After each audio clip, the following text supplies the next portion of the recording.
kez daha devrimcilere, sosyalistlere, kadınlara, gençlere yönelik baskı ve zor politikalar nedeniyle burada bulunuyoruz. Bu operasyonların yeni olmadığını biliyoruz ama son olmasını umuyoruz. Çünkü Türkiye'de bu operasyonlarla siyaseti dizayn etme politikasının Türkiye'yi çok daha geriye götürdüğünü, Türkiye demokrasisinden yaralar açtığını, işçi sınıfının, emekçilerin, kadınların sesini kıstığını biliyoruz. Dolayısıyla bu operasyonlar Türkiye demokrasisini yaralar. Bu operasyonlar işçi sınıfının, emekçilerin sesini kısmaya yönelik operasyonlardır.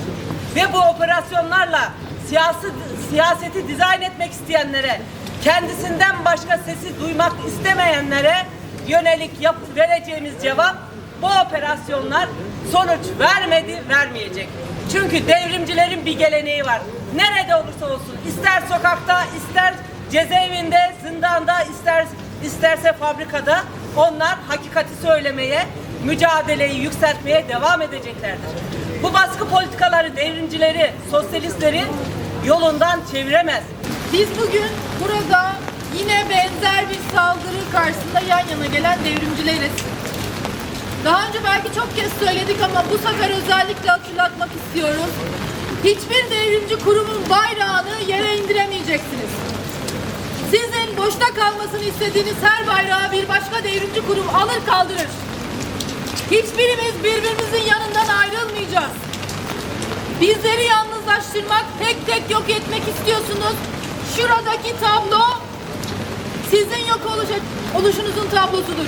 Büyük bir korkuyla direnen güçlere saldırıyorsunuz. Bu coğrafyada NATO'nun kulu kölesi olmuşsunuz. İtiraz edenlere, kavga edenlere, mücadele edenlere saldırıyorsunuz. Sizin hedefiniz Temmuz'da NATO zirvesini güllük gülistanlık yapmak. Yaptırmayacağız. Ne NATO zirvelerini rahat rahat yapabileceksiniz, ne NATO planlarını rahat rahat uygulayabileceksiniz, ne bu coğrafyada işçilerin, kadınların, devrimcilerin mücadelesini engelleyebileceksiniz. Her diktatörün kabusu bu tablodur. Her diktatörün kabusu olmaya devam etsin SDP mavisi.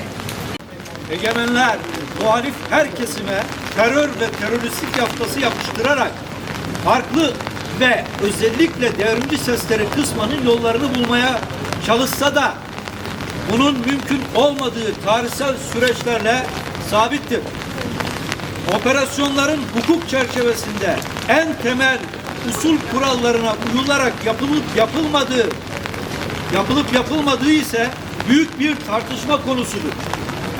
Çünkü operasyonlarda polisin geliştirdiği hasmane tavrın bir hukuk devletinde korunabilir yanı yoktur. Operasyonlarda bazı evlerin kapılarına polis tarafından geldik yoktunuz şeklinde yazılar yazılması kolluk kuvvetlerinin her türlü siyasi ideolojik koşullanıştan ve bu hislerin yaratacağı hasmane duygulardan uzak davranılması gerektiğini ortaya koymaktadır.